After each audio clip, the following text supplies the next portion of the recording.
My name is Eleanor Vance, and I am 68 years old. For 22 years, my life was governed by the rhythm of Friday afternoon. At exactly 1 p.m., my son, Stephen, would leave our house and drive to the Magnolia Diner on St. Charles Avenue. Rain or sweltering New Orleans heat, during his college years or after he became a middle manager at a logistics firm, the ritual never varied. When I asked him about it, gently, once, 2 decades ago, he'd pat my hand, his smile careful, and say the same thing every time, just catching up on paperwork, Mom. And keeping things secure for the future. I believed him. Why wouldn't I? Stephen was my son, the only remaining link to a life shattered by my husband's early death. He was meticulous, polite, and obsessed with the concept of stability. He handled all the finances after I retired from my career as a rare manuscript restorer. Numbers were his language, organization his religion. The house we lived in, our historic Creole cottage in the Garden District, was our fortress, our only asset. Stephen assured me the taxes were always paid, the insurance was solid, and our few savings were prudently managed. I trusted the veneer he presented. The day he died was a Tuesday, a day utterly devoid of ritual. I was pruning the massive jasmine vine in the courtyard, sweating in the oppressive Gulf Coast heat. The phone call came from Dr. Laura Jennings, the partner at Stephen's firm.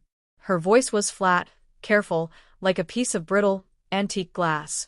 Eleanor, there's been an accident at the dockyard warehouse. Stephen collapsed. They've rushed him to Tulane Medical. By the time I arrived, Stephen was already gone. A massive cerebral hemorrhage. The doctor said it was instantaneous, a sudden, blinding finality. Gone before the pain registered, the way Stephen would have orchestrated it if he'd had the choice. At the funeral, I was a pillar of quiet strength, greeting neighbors and colleagues beneath the oppressive weight of the church's dark wood and heavy velvet. Everyone assumed I was in shock, that the profound grief of losing my only son hadn't hit me yet. But the truth was simpler and stranger. I felt a terrible, unsettling sense of relief. Not because I hated him, I didn't. But somewhere deep inside, beneath the shock and the exhaustion and the endless tide of food and hushed condolences, I felt like the air in the room had suddenly cleared. I felt like I could finally breathe. I just didn't know why the air had been choking me for 20 years. 4 days after the funeral, a plain white envelope arrived. No return address, just my name, Eleanor Vance, typed with stark formality on the front. Inside was a single sheet of heavy parchment from the archival library at Loyola University. Dear Mrs. Vance, we wish to express our condolences regarding your son, Stephen Vance. Per the terms of the private locker lease, we must inform you that you are listed as the cosigner. Locker 319 has been paid through the end of the semester. Please contact us at your earliest convenience to arrange access. I read the brief, professional note 4 times. A private library locker. At Loyola. My son, who had derided books as archaic debt, had maintained a secret space in an academic archive. The bank had been Bob's weapon, the archive, Stephen's. I called the library that afternoon. The head librarian, an academic named Dr. Alastair Finch, was polite and professional. Yes, the locker was registered to Stephen Vance with Eleanor Vance as cosigner. Yes, I could access it. Would Friday at 10 a.m. work? Friday. The day of the ritual. The day he should have been at the Magnolia Diner. I spent the intervening 2 days moving through the silent house like a restorer examining a forgery. I opened the large mahogany desk Stephen had insisted on keeping in the parlor, looking at files he'd labeled in his precise, uniform hand. Everything seemed normal, too normal, like a museum exhibit designed to look exactly like a functional, loving life. My daughter-in-law, Camilla, Stephen's wife, came by on Thursday evening. She looked tired, her eyes red from weeping.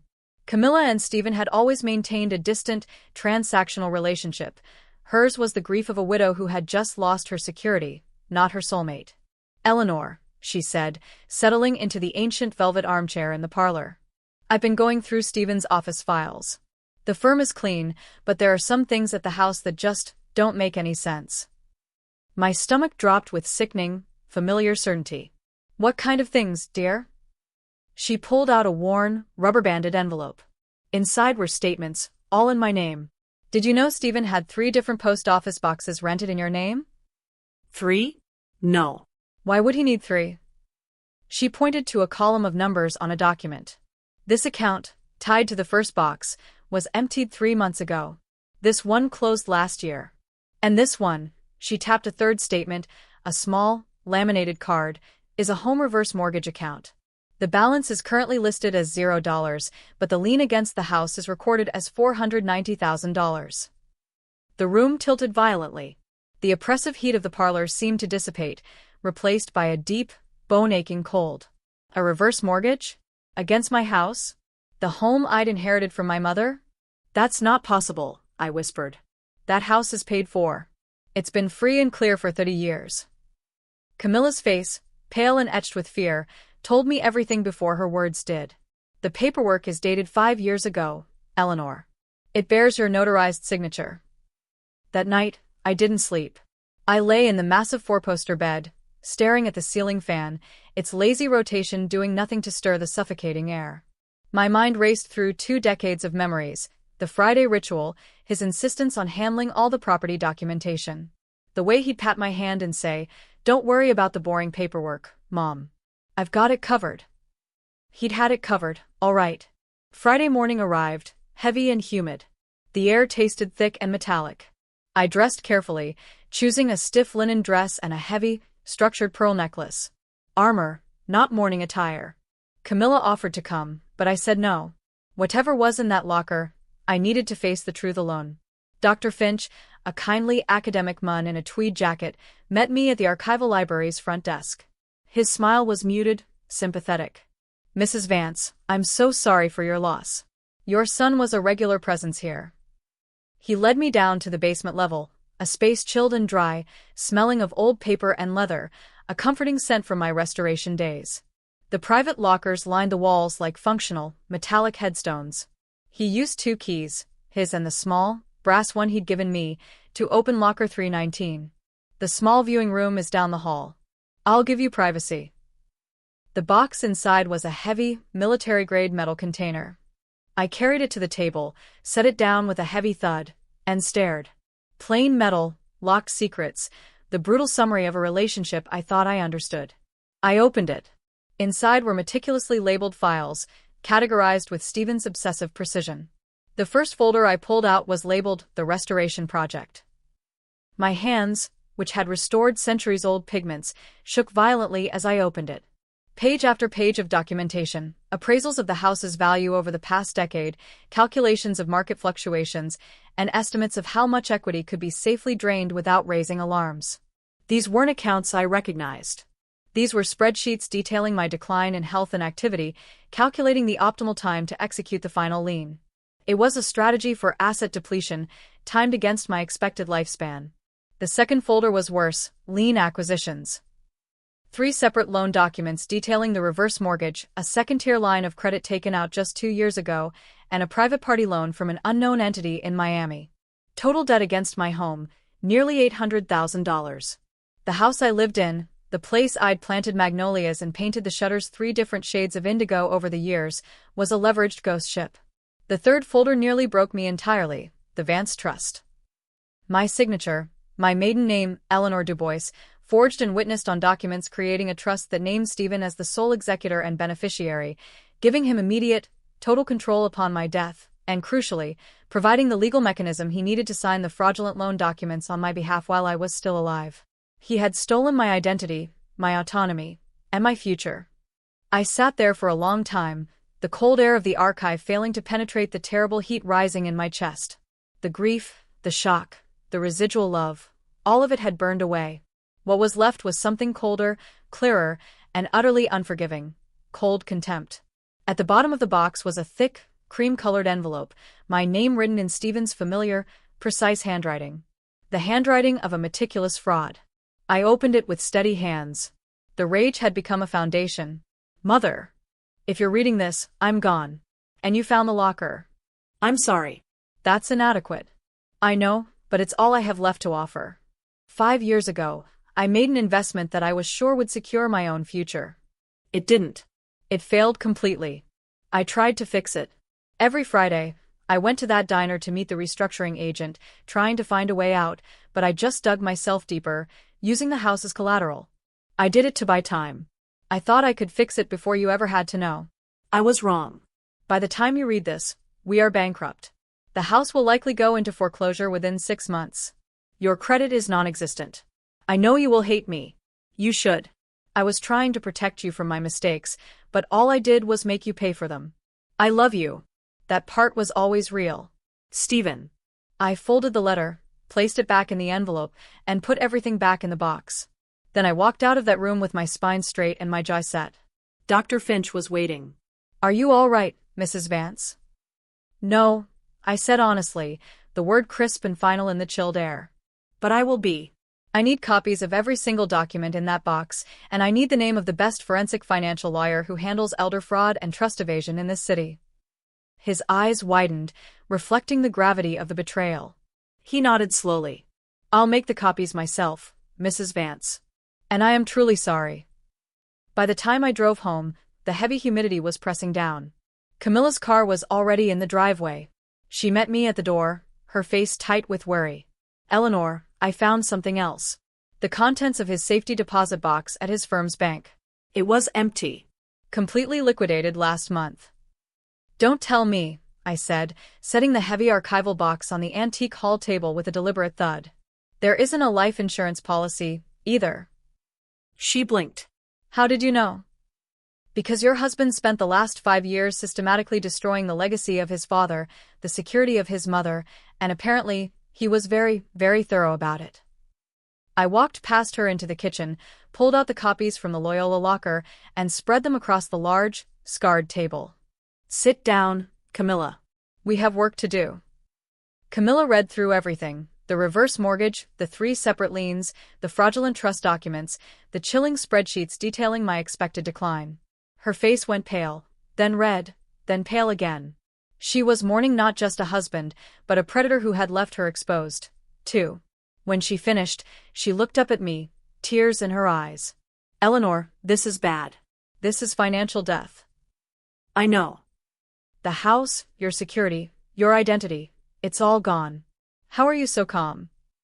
I sat down across from her, folding my hands on the table, mimicking the controlled composure Stephen had always worn. Because Stephen thought his final betrayal would be my end. He thought he'd leave me destroyed and silent. But anger is useless right now. What I need is a plan of restoration. And you, Camilla, you're the co-victim he left behind. We work together, or we both drown.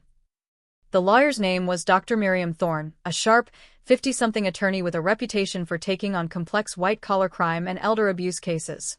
Dr. Thorne was not sympathetic. She was surgical. Mrs. Vance, I'm going to be direct with you, she said in her office, a bright space with windows overlooking the Mississippi River. This is one of the worst cases of filial financial abuse I have ever encountered. The pattern is calculated.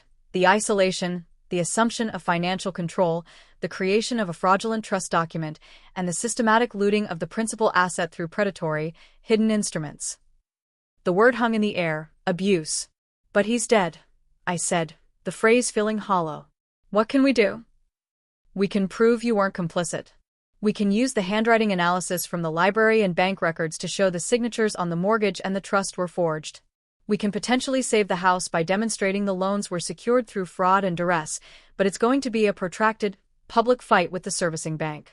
And we must do it immediately, before the 6-month grace period on the reverse mortgage expires. How long? 6 months to a year, and it's going to cost a significant amount of money you probably don't have. I thought about the $43 left in my savings account, about the empty retirement funds, about the mountainous debt with my name forged upon it. Then I thought about Stephen's letter, about the cold certainty of his final act. I looked at Dr. Thorne, my gaze as clear and hard as the river glass. Tell me what we need to do. I have a lifetime of rage to spend. That night, my niece, Caroline, called. She had always been closer to Stephen, admiring his career and his apparent financial success. When I told her what I'd found, the hidden locker, the forged reverse mortgage, the trust, the silence on the other end of the line stretched so long, I thought she'd hung up. Aunt Eleanor, she finally said, her voice small. Are you sure? Maybe there's a misunderstanding. Stephen would never risk your security. He loved you. I have the documents, Caroline. I have the signed admission from his locker. I have the handwriting expert's initial confirmation of fraud. But he wouldn't do that. He was my cousin. He was successful. He was successful at creating an illusion, darling. And he also stole my identity and destroyed the only asset I had left. Both things can be true. She hung up shortly after.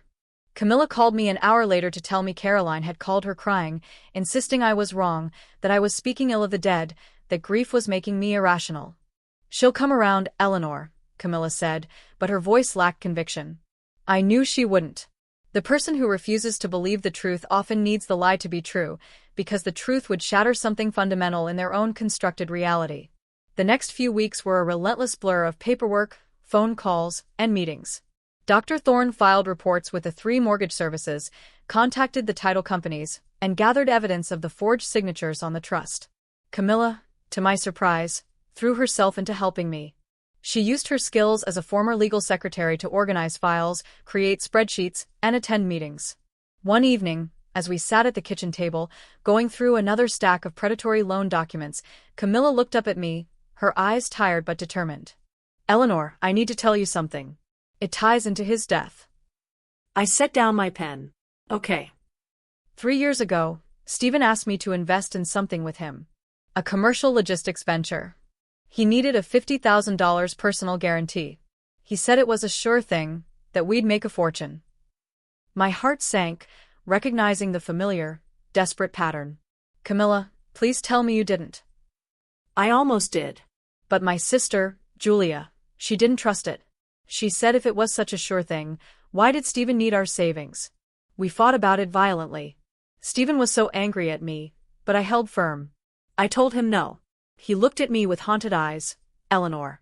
I think he was already neck-deep in the reverse mortgage by then. He was trying to use my money to fix his mistakes." She took a shaky breath. "And if I'd said yes, we'd have lost everything, too. He didn't just abuse you, Eleanor. He abused everyone around him who trusted him." I reached across the table and squeezed her hand. "But you didn't. Julia saved you. That's what matters. You stood against the illusion." "Do you think he would have kept going? Taking from other people?" I thought about the letter, about Stephen's careful handwriting. I think he was drowning in the gulf. And drowning people grab onto anything they can reach, even if it pulls someone else under. His final choice was to pull his mother under, too. 3 months after Stephen's death, we had our first victory. The notary public, whose signature appeared on the fraudulent trust document, admitted under pressure from Dr. Thorne that Stephen had brought in the document already signed, claiming his elderly mother was too sick to travel, a classic tactic of elder fraud. This admission invalidated the core trust. It wasn't much, but it was proof that the truth could win, even if slowly. Caroline still wasn't speaking to me. She'd sent a short email saying she needed space, that she couldn't handle the way I was slandering the dead. Camilla said she'd come around eventually, but I knew better. The narrative of the devoted son was more comforting than the reality of the predator. The law firm representing the primary reverse mortgage lender was harder to fight. They argued that as Stephen's mother, I'd benefited from the marriage and that the funds, even if secured fraudulently, had been used to maintain the property. Dr. Thorne countered that I could prove I'd never seen the funds. They'd gone into accounts solely in Stephen's name, spent on failed ventures before I knew they existed. "We're going to have to go to court," Dr. Thorne said during one of our meetings. "A judge will have to decide if you're liable for debt created through fraud, even though you were the parent and the victim of the perpetrator." "Will we win?" She hesitated, and I appreciated her honesty. "I think so, but I can't guarantee it. This is complicated legal territory. It is rarely easy to prove that a beloved son was actively defrauding his elderly mother for personal gain." The court date was set for late November, 6 months after Stephen's death, the exact month the bank expected to seize the property. In the weeks leading up to it, I did something I hadn't done in years. I returned to my old craft. I reached out to a former colleague and secured a contract to restore a collection of 19th-century scrimshaw, engraved whalebone, owned by a local collector. At 68, I wasn't a hot commodity, but I was an expert. The pay wasn't much, but it was something. More importantly, it gave me a place to go, a purpose that wasn't just survival. The meticulous, patient work of removing layers of dirt and grime to reveal the original artistry was the perfect metaphor for my life. The collector, a woman named Margot, was probably 70, with silver hair and eyes as sharp as my finest etching tool. "So," Margot said, looking over my sparse resume, "you worked as a restorer. You lived with your son for 2 decades, and now you're looking for contract work. May I ask why?" I could have lied, made something up about boredom or wanting to stay active. But I was tired of lies, even kind ones.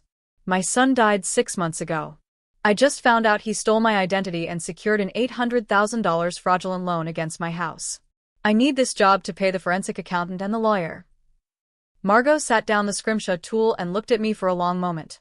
Then she smiled. When can you start? And I'm raising your fee. Integrity like that deserves premium restoration rates. The court hearing was on a Thursday, cold and damp with the threat of a hurricane. Camilla came with me. Caroline didn't. She'd sent a text the night before. I can't watch you destroy Dad's memory for money. I'm sorry. I'd replied, I understand. I love you. She hadn't written back. The courtroom was smaller than I expected. The judge, a severe woman in her early 60s named Judge Harding, listened to both sides present their arguments. The bank's lawyer argued that I was Stephen's mother, that I'd lived in the house, that I'd benefited from the family unit, even if I hadn't directly benefited from the loans. Dr. Thorne stood and, in a calm, clear voice, destroyed that argument piece by piece. She showed the forged notary affidavit, the expert testimony on the forged signatures, the pattern of deception, and the separate, looted accounts. She showed Stephen's letter from the library locker, his own admission of fraud. Then she called me to the stand. Mrs. Vance, when did you first learn about these massive loans and the reverse mortgage? When I opened the library locker after my son's death.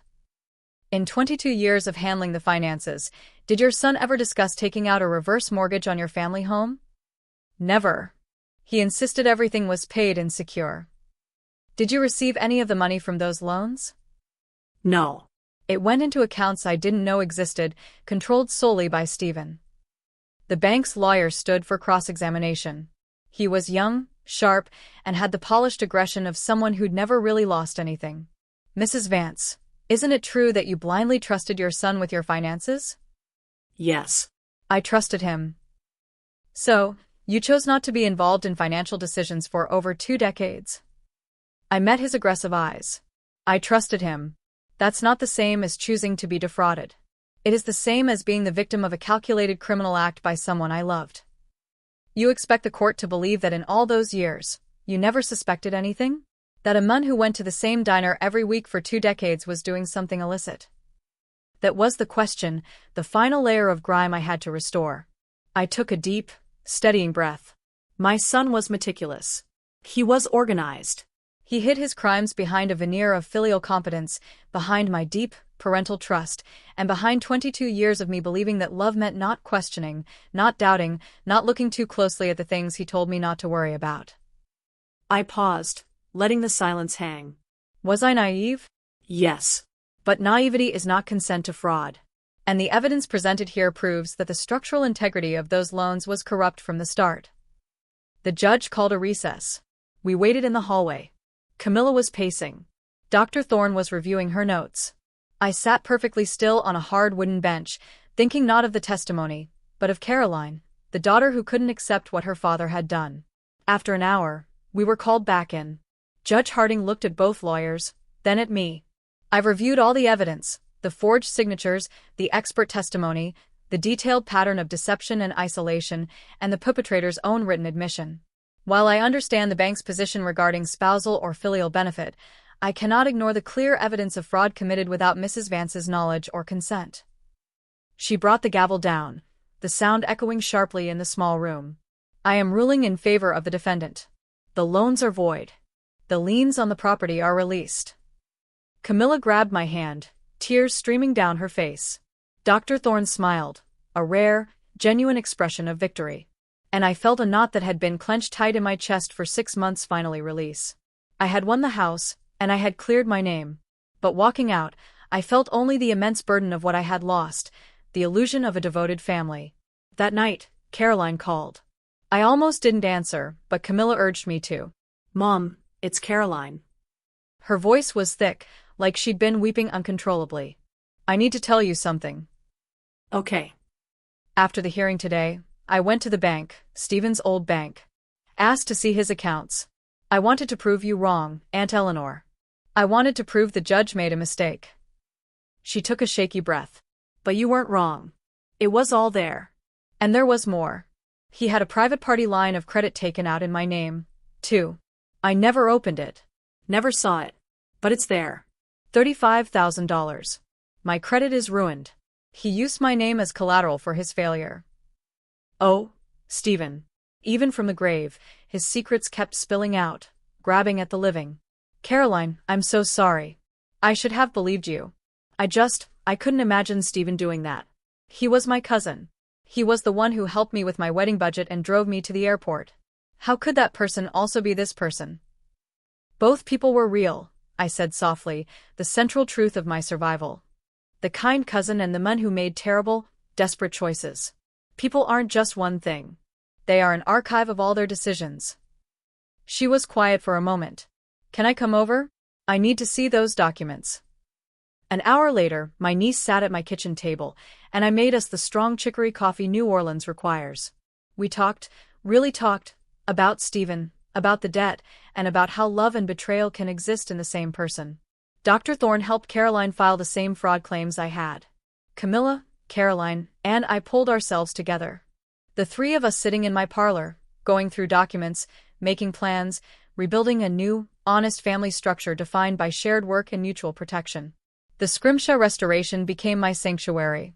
Margot and I started a small, informal weekly meeting in the back of her workshop, just a circle of chairs, coffee, and women telling their stories of fraud and deception. Control disguised as care. Isolation disguised as protection. Manipulation disguised as love. I shared my story at the first meeting, the Friday ritual, the library locker, the forged signatures, the court battle, and the daughter and niece who initially didn't believe me. How did you stay strong? A young woman asked. I didn't, I said honestly. I was angry. I was terrified. But I kept moving forward anyway because the alternative was giving up, and I'd spent too many years letting someone else choose the plot of my life. The group grew. 10 women, then 15, then 20. We shared resources, lawyers, and strategies for dealing with family members who refused to understand. One evening, Margot and I sat in the empty workshop, drinking cold tea. You know what you're doing, right, Eleanor? She said. Stephen tried to leave you with nothing. Instead, you're helping other women avoid the same fate. You're taking the betrayal and using it to restore something essential in others. I thought about that word, restoration. I had spent so much energy trying to get back to who I was before. But the point wasn't to reclaim the old self, it was to become someone new, someone forged in the fire of betrayal and the hard work of rebuilding. A year after Stephen's death, I stood in my parlor with Camilla and Caroline. Stephen's reverse mortgage was gone. Caroline's credit was cleared. Camilla had opened her own logistics consulting firm, finally using her skills for herself. On what would have been Stephen's 44th birthday, I went to a bank, not the one he used, but a small, historic Creole building near my home. I opened an account in my name only, just my name, and deposited my paycheck from the Scrimshaw work. The teller smiled at me. Is there anything else I can help you with today, Mrs. Vance? Actually, I said, looking at the deposit slip, I'd like to change the name on the account. Not Vance. My maiden name. Eleanor Dubois. Because that's who I'd been before the marriage, before the son, before the decades of false trust. And that's who I was going to be moving forward, an original, restored, unassailable piece of history. I walked out of that bank with my head high, and for the first time in 22 years, the air around me felt clear, clean, and free.